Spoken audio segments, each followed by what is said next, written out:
अक्सर न्यूज में सुनते हैं कि एयरक्राफ्ट क्रैश हुआ, हेलीकॉप्टर क्रैश हुआ। डिफेंस एस्पिरेंट्स खुदा ना करे, पर कभी सोचा है कि अगर एयरक्राफ्ट क्रैश होता है, हेलीकॉप्टर क्रैश होता है और जो सर्वाइवर पायलट होता है, नेक्स्ट प्रोसीजर क्या होता है, उनके साथ क्या होता है? एडमिनिस्ट्रेशन उनको पनिश करती है या एडमिनिस्ट्रेशन उनकी कोर्ट ऑफ इंक्वायरी देखती है या एडमिनिस्ट्रेशन उनको रीट्रेनिंग के लिए भेजता है? इन सारे मुद्दों पे आज मैं अभिनव मेहरोत्रा त्रिशूल डिफेंस एकेडमी के यूट्यूब चैनल पे बात करूंगा। डिफेंस एस्पिरेंट्स, जब मैं ये वीडियो को रिसर्च कर रहा था तो मैंने कई वेटरन से फोन पे बात की और इस वीडियो में मैं वही इंफॉर्मेशन दूंगा जो एज अ सिविलियन आपको पता होना चाहिए। एस्पिरेंट्स, चाहे आर्मी हो, चाहे एयरफोर्स हो, चाहे नेवी हो, चाहे इंडियन कोस्ट गार्ड हो, चाहे कोई भी फोर्स हो, पायलट्स को ट्रेनिंग के दौरान ये बोला जाता है कि आप फाइनल डिस्पोजल ऑफ एयरक्राफ्ट के जिम्मेदार हैं। एयरक्राफ्ट आपके हाथों में है और आप ही उसके कर्ता धर्ता हैं। कभी भी आप इतिहास में देख लीजिएगा, 99.999999% जो एयरक्राफ्ट, कोई हेलीकॉप्टर्स अगर क्रैश हुए तो पायलट्स ने सेल्फलेस इंटरेस्ट देखा है, उन्होंने पब्लिक का इंटरेस्ट देखा है, उन्होंने लोगों का इंटरेस्ट देखा। और कभी भी जहाज, हेलीकॉप्टर अगर क्रैश हुए हैं तो ऐसी जगहों पे हुए जहां पे मिनिमम लॉस हो, किसी की ना प्रॉपर्टी खराब हो, किसी की ना जान जाए, किसी का ना एसेट्स खराब हो। इसलिए एक पायलट पे बहुत सारी रिस्पॉन्सिबिलिटीज होती है। कोई भी एक्सीडेंट, कोई भी ऑपरेशंस के दौरान एक्सीडेंट्स जो होते हैं, उनके 3 बेसिक एरर्स होते हैं। या तो वो ह्यूमन एरर है, इंसान से गलती हो गई, या वो टेक्निकल एरर है, मशीनरी है। अल्टीमेटली आप में 4 व्हीलर्स चलाते हैं, 2 व्हीलर्स चलाते हैं, हमारी भी गाड़ियां, बाइकें खराब होती हैं, तो जहाज, हेलीकॉप्टर्स भी मशीनरी है, मशीन है, मशीन खराब हो सकती है। तो या तो ह्यूमन एरर है, या टेक्निकल एरर है, या वेदर का एरर है। जी हाँ, वेदर के लिए फोरकास्ट बनाया जाता है, इसीलिए एयरफोर्स में मेट्रोलॉजी डिपार्टमेंट है जो वेदर फोरकास्ट कर रही है, और वेदर फोरकास्ट के बेसिस पे विमान उड़ाया जा रहा है। आपको chief of defence staff general Bipin Rawat के हेलीकॉप्टर क्रैश के बारे में पता होगा। वो प्योर एक वेदर एरर था। एकदम से फॉग आया और हेलीकॉप्टर टकरा गया पहाड़ से, एकदम से वो छत्ता आया और पायलट को नहीं दिखा। वो ह्यूमन एरर नहीं था, वो एक वेदर एरर था। खुदा ना करे कभी भी किसी भी पायलट को अगर जहाज क्रैश करना पड़ता है, हेलीकॉप्टर क्रैश करना होता है, तो सबसे पहले उनको मेडिकल असिस्टेंस दी जाती है थ्रू इंडियन एयरफोर्स। अगर वो एयरफोर्स के जहाज चला रहे हैं तो सबसे पहले उनको मेडिकल असिस्टेंस दी जाएगी, जो कि कमांड हॉस्पिटल में या RNR हॉस्पिटल में, रिसर्च रेफरल हॉस्पिटल जो है आर्मी का, रिसर्च एंड रेफरल हॉस्पिटल पे, वहां पे, या कमांड हॉस्पिटल में आपकी मेडिकल असिस्टेंस होती है। मेडिकल ट्रीटमेंट के दौरान, बिकॉज इजेक्शन प्रोसेस जो होता है, जब आप इजेक्ट करते हैं जहाज से, तो बैक पे बहुत प्रेशर आता है, वर्टिब्रल कॉलम पे बहुत प्रेशर आता है, उसके अपने ही साइड रिएक्शंस होते हैं। तो मेडिकल प्रोसीजर के दौरान पायलट्स को किसी प्रकार का कोई टेंशन नहीं दिया जाता। जैसे ही मेडिकल असिस्टेंस पूरी हो जाती है, उस पायलट को ग्राउंडेड कर दिया जाता है। ग्राउंडेड मतलब टिल फर्दर सजेस्टेड वो जहाज या हेलीकॉप्टर नहीं उड़ाएगा।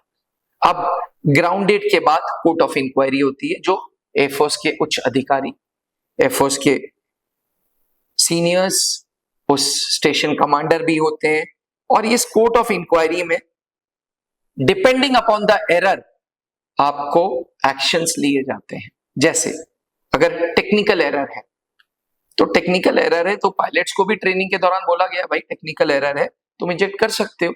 तो अगर किसी प्रकार का कोई टेक्निकल एरर जहाज में, हेलीकॉप्टर में मिला, तो पायलट्स ने इजेक्ट किया, बिल्कुल ठीक किया, किसी प्रकार का कोई भी गलत एक्शन नहीं हुआ, उनको नो पेनल्टीज के साथ वापस फ्लाइंग के लिए बोल दिया जाता है।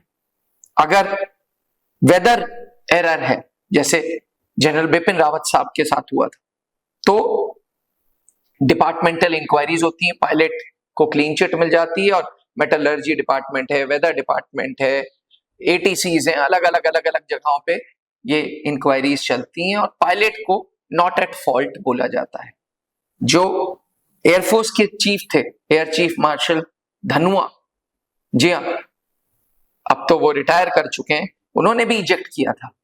उनका इजेक्शन का कारण जो भी रहा हो, बट कोर्ट ऑफ इंक्वायरी ने उनको क्लीन चिट दी थी, और उन्होंने फिर से जहाज उड़ाया था, यहां तक कि एयरफोर्स के चीफ भी बने थे।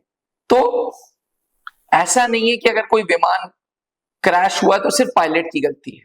It can be weather error, it can be technical error, और अगर पायलट का एरर होता है उस केस में उसको रीट्रेनिंग के लिए भेजा जाता है, कई केसेस में सस्पेंशन भी मिलता है, लेकिन ये एक लास्ट रिजॉर्ट होता है, क्योंकि एक पायलट बनने के लिए बहुत पसीना बहाना पड़ता है। एक पायलट बनाने के लिए गवर्नमेंट ऑफ इंडिया का बहुत ज्यादा पैसा लगता है, बहुत ज्यादा टैक्स पेयर्स का पैसा लगता है। इसलिए एस्पिरेंट्स, कभी भी अगर कोई एयरक्राफ्ट या हेलीकॉप्टर क्रैश हो रहा है तो इट इज नॉट ऑलवेज कि पायलट की गलती है, नहीं, इट इज या तो टेक्निकल एरर है या वेदर एरर है, last but not the least human error भी हो सकता है। एस्पिरेंट्स, आशा करता हूं कि आपको यह वीडियो पसंद आई हो। एक बात सोचने वाली बात है कि एक पायलट बनने में इतनी एनर्जी, इतना पसीना बहाना पड़ता है, तो कोई भी पायलट ऐसे अपना जहाज, ऐसे अपना हेलीकॉप्टर क्रैश नहीं होने देता। यहां तक कि क्रैश भी करता है, क्रैश भी अगर होता है तो ऐसी जगह पे होता है जहां मिनिमम डैमेज हो।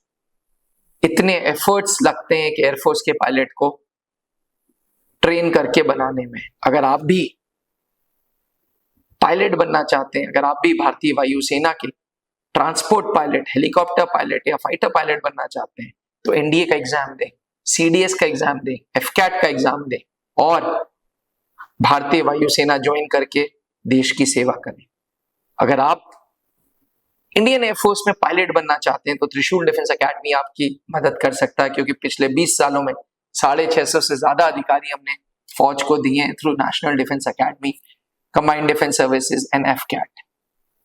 त्रिशूल आओ, वर्दी पाओ। अधिक जानकारी के लिए नीचे लिखे हुए व्हाट्सएप नंबर पर संपर्क करें या मुझे कमेंट करके बताएं। डिफेंस एस्पिरेंट्स, अगर ये वीडियो पसंद आई हो तो दोस्तों तक जरूर पहुंचाएं। जय हिंद। इंडियन आर्म्ड फोर्सेज में कमीशन्ड ऑफिसर बनने के लिए हर एक डिफेंस एस्पिरेंट को services selection board interview face करना जरूरी है। आज भी सर्विसेज सिलेक्शन बोर्ड इंटरव्यू में पास रेट नियर 3.6% है। 3.6% के साथ साथ एस्टॉनिशिंग फैक्ट यह है कि 70% कैंडिडेट्स स्क्रीनिंग यानी कि पहले टेस्ट से ही बाहर हो जाते हैं। एस्पिरेंट्स, त्रिशूल डिफेंस एकेडमी सन 2003 से एक trusted services selection board interview की गाइडेंस देने वाली ऑर्गेनाइजेशन है। Founded in 2003 by late wing commander Anoop Mehrotra ji, जो कि खुद सेना में एक जीटीओ अधिकारी थे। उस लेगेसी को आगे ले चल रहे हैं colonel Pankaj Mehrotra. Services selection board interview की पूरी तैयारी under guidance of colonel Pankaj Mehrotra and captain SK Singh, जो जीटीओ एक्सपर्ट के नाम से जाने जाते हैं। ये दोनों ऑफिसर्स त्रिशूल डिफेंस एकेडमी में हर एक डिफेंस एस्पिरेंट को एसएसबी इंटरव्यू की गाइडेंस देते हैं। नेचुरली उनके अंदर ऑफिसर लाइक क्वालिटीज ग्रो हो, इसके लिए प्रोग्राम को इस तरीके से शेड्यूल किया है जिसमें ज्यादा से ज्यादा पब्लिक स्पीकिंग इंक्लूडेड है। एस्पिरेंट्स, सुबह से शाम तक 14 दिन तक कैंडिडेट्स को रगड़ा मिलता है ताकि वो नेचुरली सिलेक्शन बोर्ड्स में परफॉर्म कर सकें। अगर आपका सपना भी कमीशन्ड ऑफिसर बनने का है तो आज ही त्रिशूल डिफेंस एकेडमी ज्वाइन करें।